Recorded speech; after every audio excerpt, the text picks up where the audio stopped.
Olá, gente, bom dia, boa tarde, boa noite, não sei que hora você está assistindo esse vídeo, mas hoje nós vamos ter uma aula sobre patologias neurológicas em pediatria e as principais assistências de enfermagem para essas patologias, tá bom?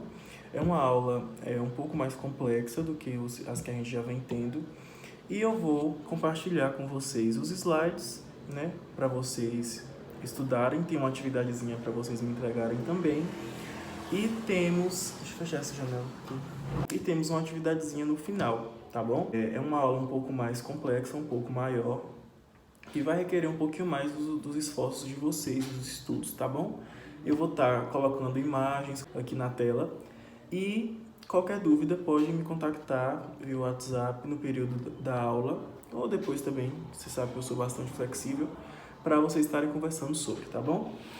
Então, a primeira patologia que a gente vai falar sobre um pouco agora é sobre o distúrbio da criança inconsciente, que essa inconsciência pode acontecer por diversos fatores, por diversas causas, tanto físicas como endógenas. Pode ser um desmaio decorrente de queda, pode ser um desmaio decorrente de uso de alguma substância que ocasionou esse desmaio.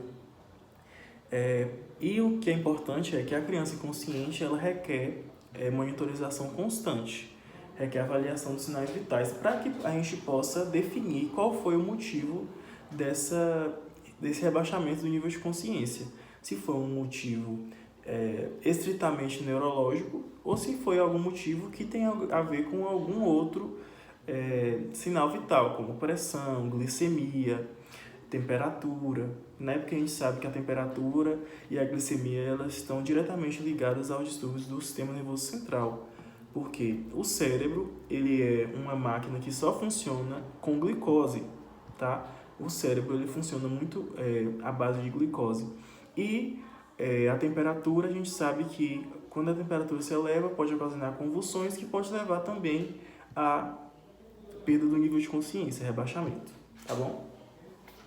E frequentemente essas informações elas vão servir de base para diagnóstico, como eu disse, para saber o que aconteceu, por que a criança desmaiou, perdeu o nível de consciência, tá bom? A evolução da criança com inconsciência, né, com rebaixamento do nível de consciência, ela pode ser precoce.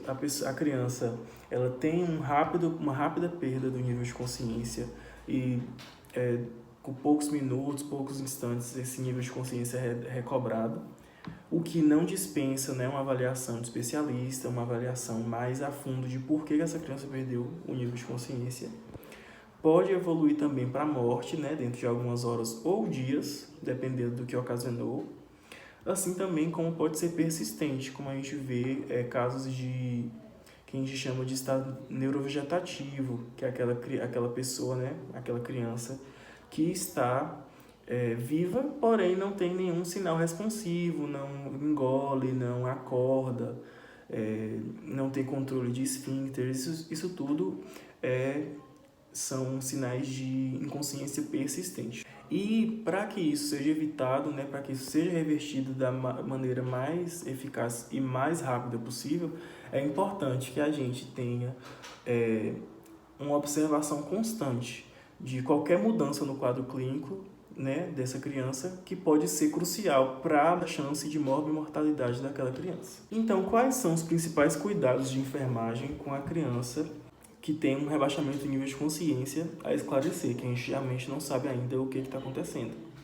A gente precisa de fazer uma avaliação constante do nível de consciência, né? Ver se tem alguma alteração, se a criança despertou mais, se está apresentando algum reflexo que antes não apresentava, por exemplo, dor, se você tocar nela, se ela faz algum reflexo, esses tipos de reflexos primários que a gente tem.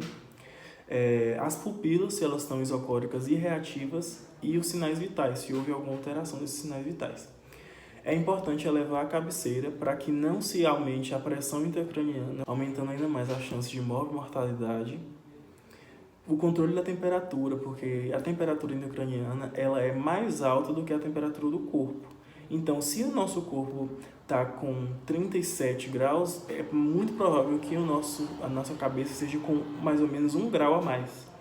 Então, isso é importante de controlar.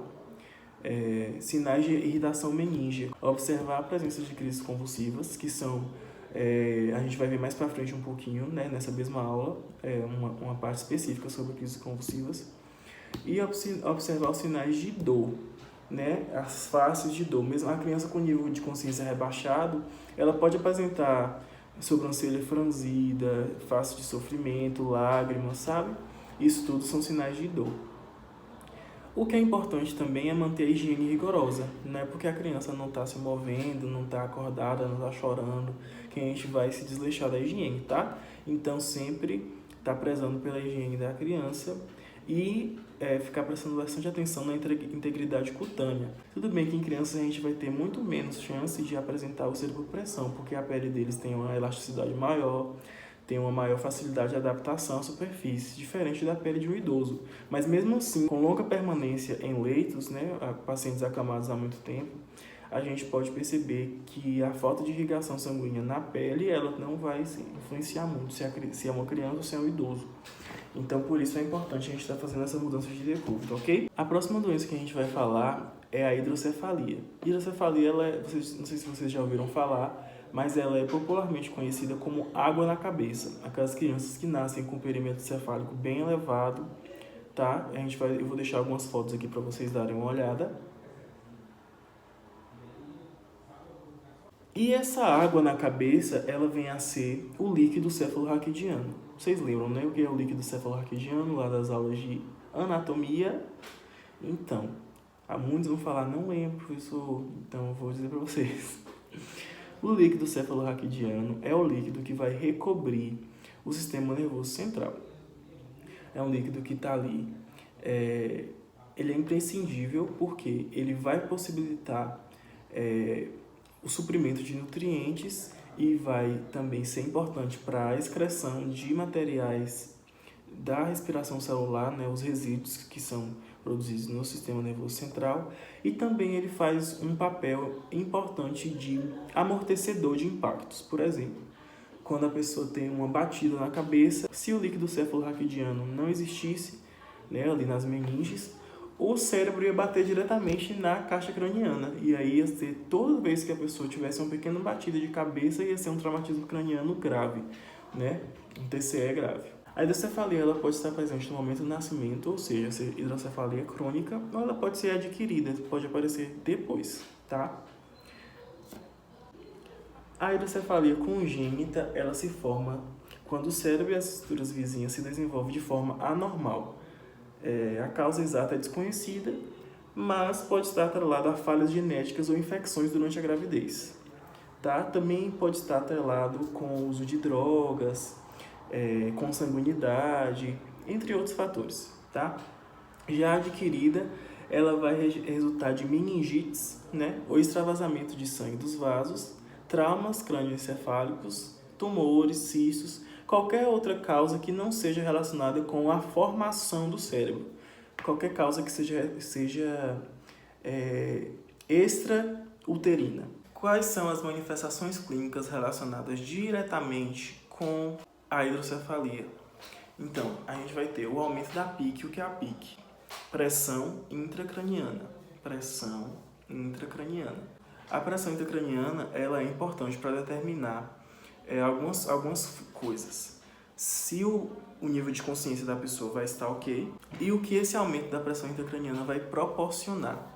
Vai proporcionar abaulamento das fontanelas, no caso de crianças que ainda têm as fontanelas abertas. O que são as fontanelas? As moleiras, não é isso? Que a gente tem as fontanelas temporais, tem a fontanela occipital e a fontanela sagital, não é isso?